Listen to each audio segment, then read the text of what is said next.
Depuis un mois, une vingtaine d'incendies spontanés se déclenchent dans des fermes et des habitations aux alentours, parfois plusieurs fois par jour. Chacun se demandait si tout à l'heure, ce soir, demain, c'était pas sa maison qui allait être incendiée. L'incendie mortel qui emporte avec lui Annie Raffin et le pompier Gérard David terrorise la population. Les enquêteurs n'avaient jamais vu un feu d'une telle puissance. On ne pouvait pas approcher. Donc c'était vraiment un feu chaud. Sur le coup, on a cru que c'était un des feux les plus chauds qu'on ait eu. Comment ces incendies mystérieux se déclenchent-ils? Enquête sur une affaire brûlante. Nous sommes en 1995 à Moirans en montagne dans le Jura. Un petit village sans histoire de 2300 âmes où il fait bon vivre. Pourtant, cette quiétude ne va pas durer. La vie tranquille des habitants va bientôt basculer dans l'angoisse. Pour moi, c'était du jamais vu. Le 11 août 1995, une grange prend feu à quelques kilomètres du village. L'incendie est vite maîtrisé par les pompiers. L'affaire tombe dans l'oubli. Mais fin octobre, la même ferme s'embrase de nouveau en fin d'après-midi. Quelques semaines plus tard, c'est une autre grange qui prend feu. Le hasard ne peut plus être le seul responsable. En 6 mois, 5 bâtiments s'enflamment sans aucune raison apparente. L'angoisse commence à gagner les habitants. Et ce n'est que le début du cauchemar.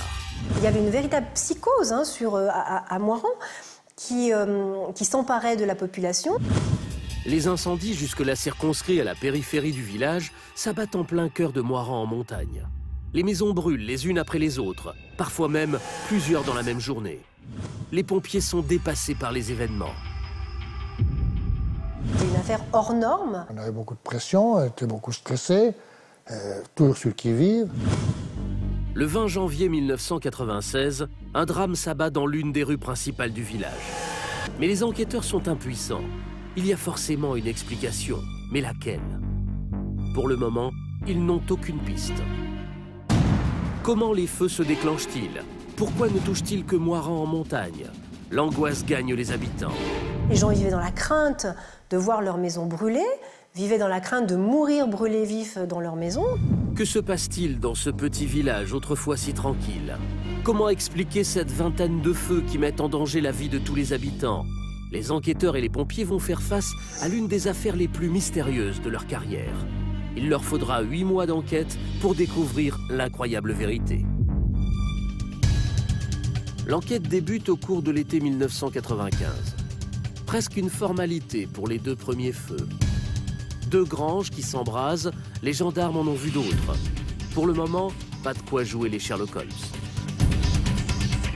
Après la période de fenaison, il arrive, lorsqu'il y a des orages, que des granges prennent spontanément feu. On a pensé que c'était la fermentation du foin qui avait déclaré l'incendie accidentel.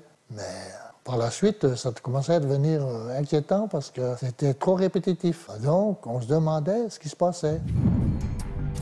Mais les feux se multiplient. Pompiers et gendarmes sentent que quelque chose cloche. Ces incendies en rase campagne ne sont pas l'œuvre du hasard. Et les jours qui viennent vont confirmer leurs soupçons. Les incendies se sont intensifiés à partir de la fin de l'année 1995 et surtout du mois de janvier 1996, puisque entre le 1er et le 20 janvier, on a un nombre de feux très important, voire plusieurs incendies le même jour. Dans certaines habitations où on trouvait quelques effets brûlés, un lampadaire. Le 4 novembre 1995, les feux s'attaquent pour la première fois à des maisons d'habitation. C'est la villa de Jean-Pierre, un retraité, qui est la première touchée par les flammes. Une armoire dans la chambre qui s'embrase sans aucune raison. Les pompiers viennent rapidement à bout de l'incendie. Mais les jours qui suivent, ils vont faire face à d'autres départs de feu dans les maisons voisines. Souvent dans les garages ou les caves. Et ils ne sont pas au bout de leur peine. Le cauchemar s'accentue encore au cours du mois de janvier 1996. Entre le 7 et le 20 janvier, les pompiers interviennent tous les jours, voire plusieurs fois par jour. Un rythme effréné pour ces volontaires qui n'ont jamais rencontré une telle situation. Je me suis senti dépassé par les événements, tellement on était pris par ces incendies. Et donc, je me relevais des fois la nuit pour venir voir ce qui se passait. C'était éprouvant. Les habitants sont terrorisés. Qui sera le prochain à voir sa maison calcinée par les flammes? Des questions auxquelles les enquêteurs ne peuvent répondre. Ils n'ont pas la moindre piste pour expliquer ces incendies. La seule constatation qu'ils parviennent à établir les plonge un peu plus dans le mystère. Les feux se déclarent tous dans le même quartier. Clairement, c'était le quartier de la rue des Cars, sachant qu'on en a eu d'autres ailleurs.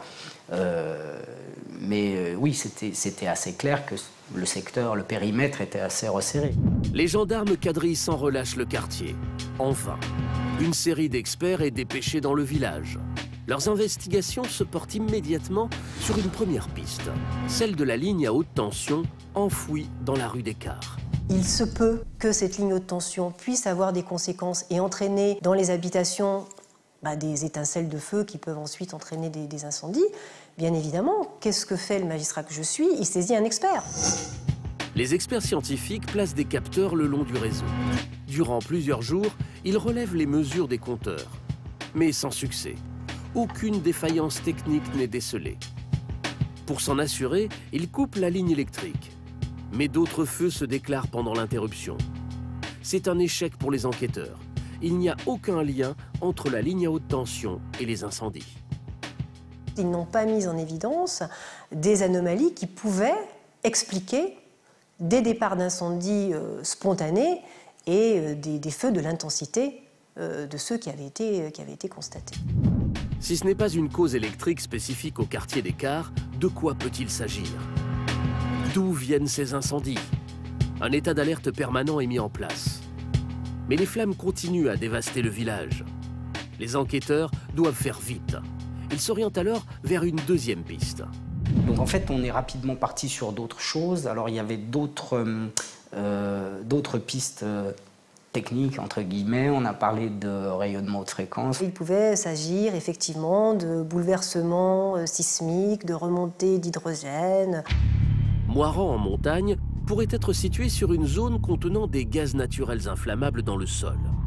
Cela pourrait expliquer les départs de feu spontanés. On est dans une espèce de recherche pure.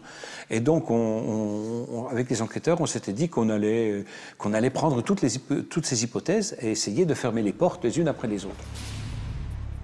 Des dizaines d'experts venus de toute la France et même du ministère de la Défense viennent dans le petit village du Jura.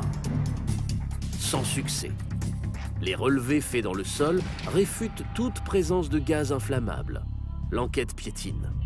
Alors comment expliquer ces incendies?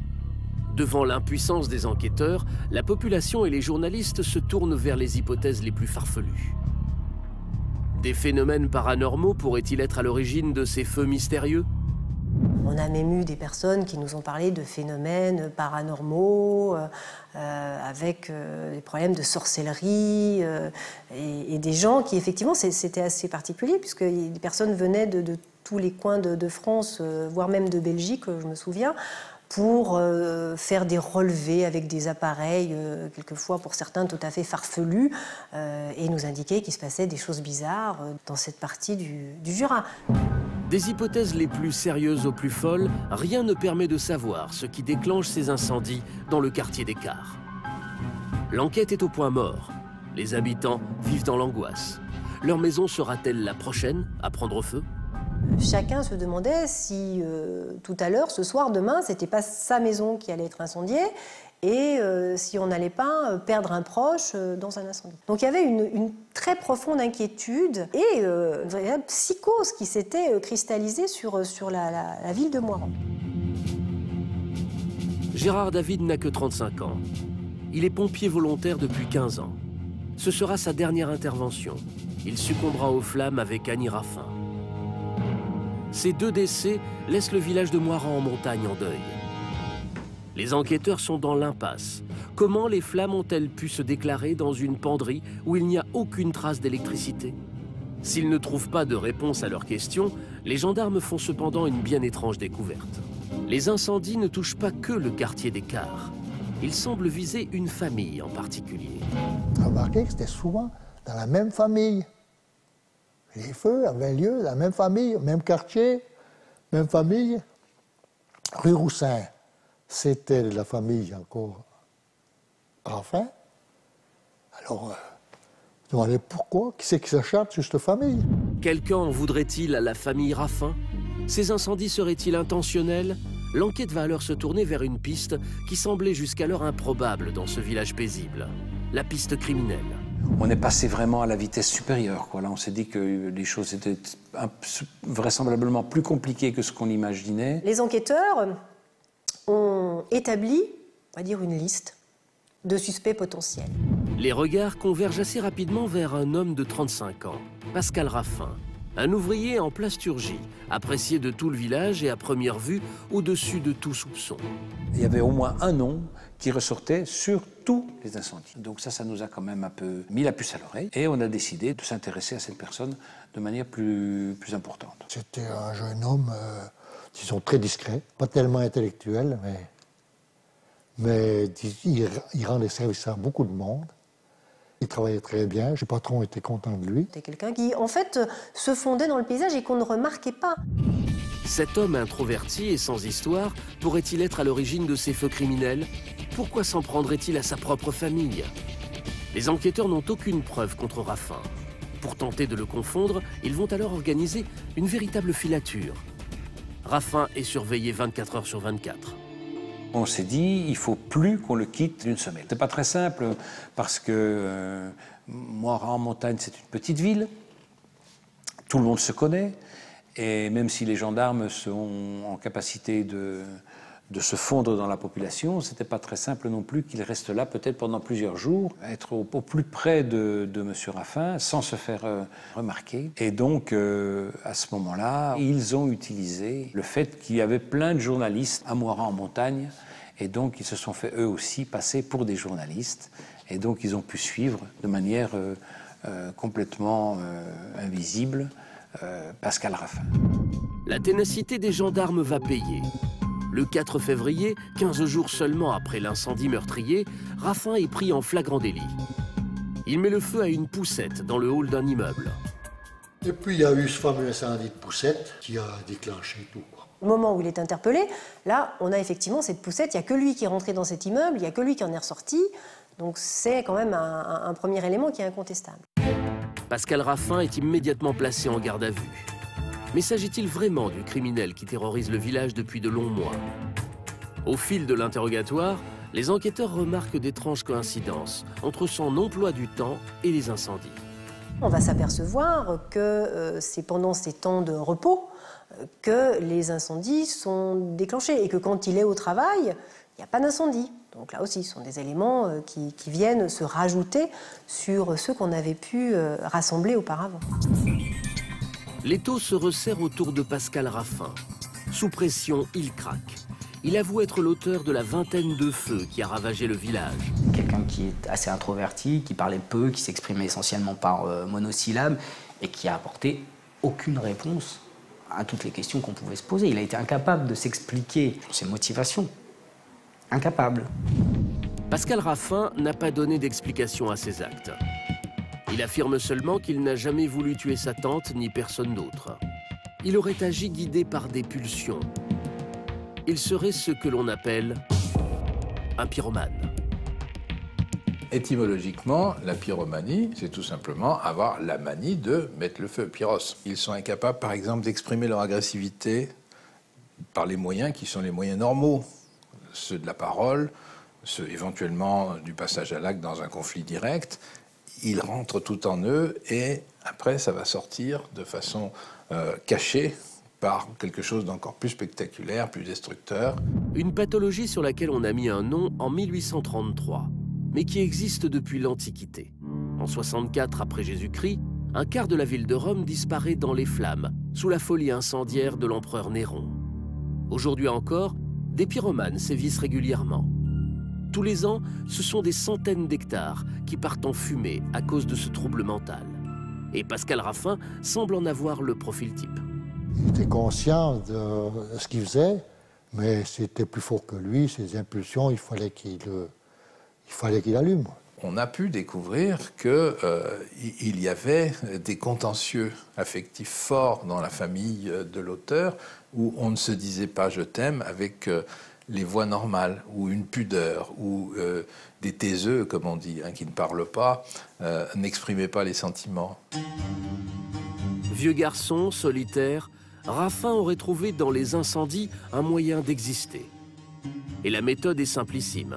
Avec un petit briquet en plastique, il a réussi à terroriser tout un village pendant presque un an.